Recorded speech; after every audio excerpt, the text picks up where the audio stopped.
in KID or Kids in Discipleship. Last church board meeting, we have approved to have our program of KID, Kids in Discipleship, sponsored by Children's Ministry Department.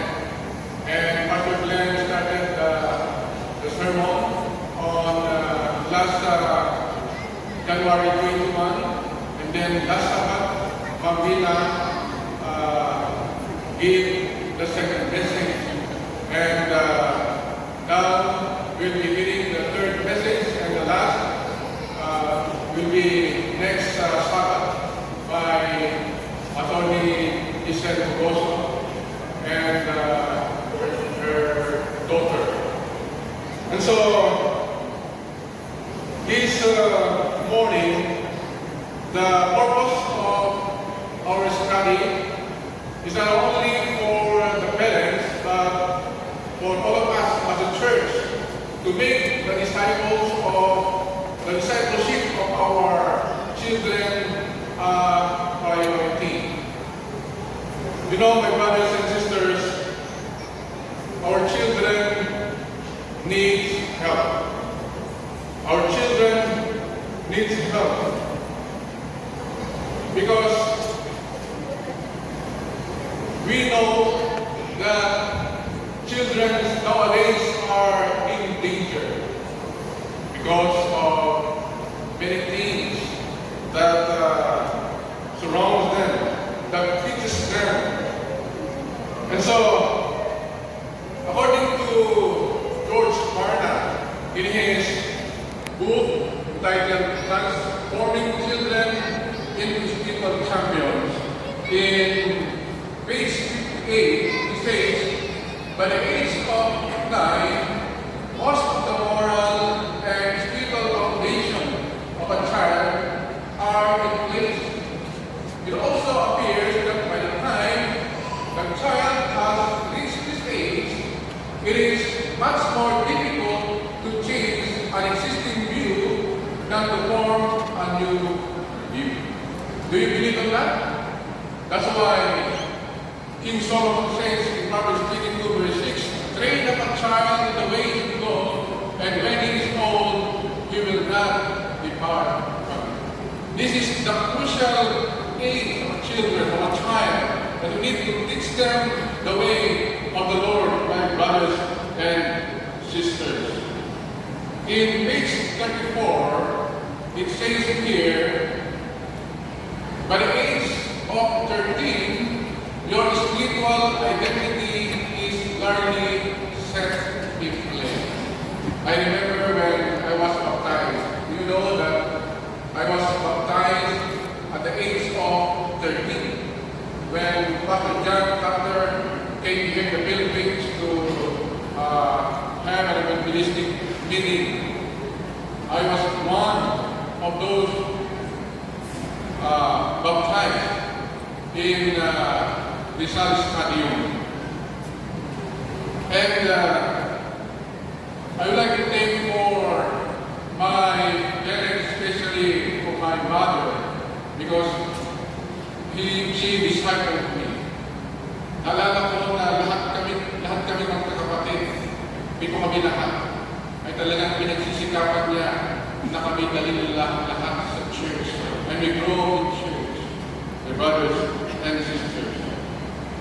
According to Ellen White, in Child Guidance, page 193, too much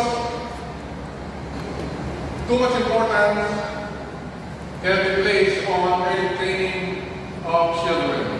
The lessons that the child learns during the first 7 years of life have more to do with forming his character than all that it learns in future years. Take note, brothers and sisters. The first 7 years is very crucial. We need to form the important character for them. And in Testimonies Volume 1, page 400, Ellen White says, children of 8, 10, or 12 years are old enough to be addressed on the subject of personal religion. Do not teach your children with reference to some future period when they shall be old enough to repent and believe the truth. If properly instructed, very young children may have correct views of their state as sinners and of the way of salvation through Christ. Kaya napakahalaga po na sa edad na ito ay may turo natin sa kanila ang mga katotohanan ng banal na kasulatan, lalong higit ang pagkakilala kay Kristo bilang kanilang personal na tagapagligtas at Panginoon ng kanilang buhay. And in the Sign of Ages, Ellen White tells us in page 515, it is still true that children are the most susceptible to the teaching of the gospel. Their hearts are open to divine influences and strong to retain the lesson received. The little children may be Christians having an experience in accordance with their years. They need to be educated in spiritual things that they may form character after similitude of characters of Christ. And so, our greatest window of opportunity, my brothers and sisters, is to disciple a person happens from birth to age 13. Ayan po mga kapatid. No? Especially the parents and all of us as members of the church need to do our part to disciple our children. Let us now look at Jesus' life. You know that Jesus is a certified busy life. His mission on this earth is preaching, teaching, and healing. And he did not ignore the children. Our key text is found in Mark 10:14 and 16. It says here, Jesus said, "Let the little children come to me, and do not hinder them, for the kingdom of God belongs to such as this." And he took the children in his arms, put his hands on them, and blessed them. My brothers and sisters, what Jesus is telling is not a request or a suggestion, but it is a command. It is a command. Hayaan natin na mga maliliit na bata ay lumapit kay Kristo. He called to his disciples to immediate action. When he said it, let the children come to me. Take note, immediate action. That's why we need to prioritize the discipleship of our children in our church and also in our family, my brothers and sisters. We need to allow, permit, and invite kids to come to Jesus, my brothers and sisters. Second, do not hinder them. The word hinder in Greek word is tolu, which means to restrain, to withhold, or to forbid. So what is the implications of this? The implication is do not do those actions that discourage kids from coming to Jesus, my brothers and sisters. By what? By talking to each other or about each other. Tayo lang yung nagkukwentuhan at nagkukwentuhan natin ang mga buhay na iba. So when our children hear that, they discourage. And then Let us not push kids to Jesus rather than drawing them to Him. It means to say that we need not to force them to go to Jesus, but to attract them to come to Jesus. And then another thing we need to do is not to neglect to do those things that will encourage kids from coming to Jesus by being too busy. Are you too busy in many ways, or being so overscheduled? My brothers and sisters, do you know what is the meaning of busy? Busy means being under Satan's yoke. Sana po ay hindi tayo maging katulad nito. No? We need not to be busy, and we have no time for our children. Our children are also busy, my brothers and sisters, in many gadgets, in our technology. The technology are teaching them of the things of the world, my brothers and sisters. And we are so busy, hindi natin sila natutulungan. And also, we are also busy in that gadget, sa ating mga cellphone, sa mga computer, and also the computer games. And so, my brothers and sisters, let us have time for them. There is no time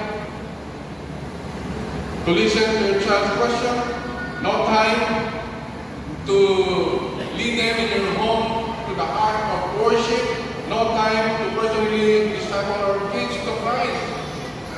Brothers and sisters, if we love our children, let us have time to them. Love means time. Ang kahulugan na pala ng pag-ibig ay panahon. Ang spelling ng love is T-I-M-E. If we love our children, we need to have time for them, to disciple them, my brothers and sisters. What is the third response of Jesus to His disciples?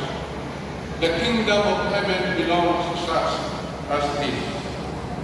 The kingdom of heaven is for the kids. Gusto ng Diyos na sila ay nakasama din sa langit na bayan, mga kapatid. When Jesus was here on earth, He took the children in His arms. That's why His the fourth response of Jesus' disciples, Jesus personally blessed the children. He put His hands on them and He blessed them, my brothers and sisters. And so also with us, children need to receive the blessings of their parents and elders as well. According to J.P. the children are the hope of the day after tomorrow. The youth are the hope of tomorrow, but adults are the only hope for today. In other words, the adults are the only hope for today, the youth are the hope for tomorrow, and the children are the hope of the day after tomorrow. That's why we are seeing that window in time. Nakikita natin ang darating na panahon na kung saan ang ating mga kabataan ay nasa magandang kalagayan because we disciple them. According to Ellen G. White, Desire of Ages, page 517, when Jesus told the disciples not to forbid the children to come to Him, He was speaking to His followers in all ages, to officers of the church, to ministers, to helpers, Christians. Jesus is drawing the children, and He bids us suffer them to come, as if He would say, they will come if you do not hinder them, my brothers and sisters. So, there is a big challenge for us today. Malaki ang hamon sa atin. Dahilan sa panahon ito na ating ginagalawan. Malaki ang hamon natin sapagkat ang ating mga kabataan ay na palagay sa Panginoon. We need to disciple them, my brothers and sisters. We have to find a way to personally invest in our discipling the children of our church. Sa paano paraan, be a friend to faith. With a volunteer. Kung wala pa kayong mga we need to pray for all our children in our church. Let us take time to invest in children in your Sabbath school, pathfinders, and church school. Here, church school. Be a part of footprints in the sand, and then take a child to footprints for kids. This is the program of day.A, my brothers and sisters. And so people come in a delightful kaleidoscope of color, shape, and sizes. It is the youngest of us that have a special radiance all their own. Kids are beautiful people too. And so here comes our program, KID, Kids in Discipleship. So what's in here? This is designed for families focused on children and brothers and sisters.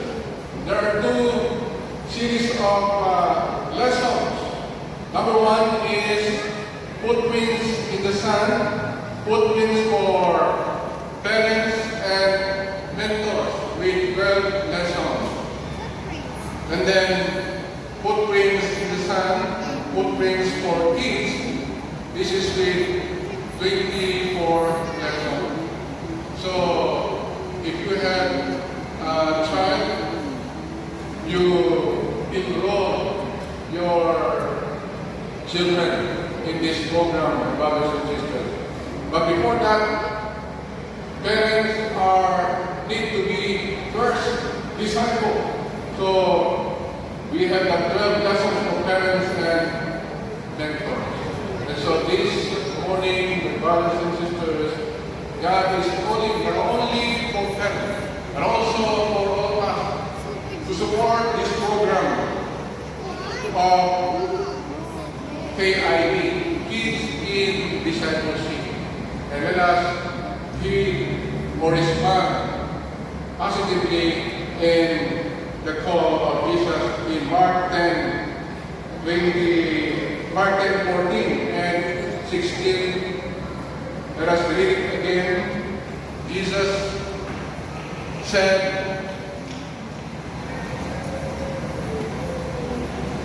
"Let the little children come to me, and do not hinder them, for the kingdom of God belongs to such as this."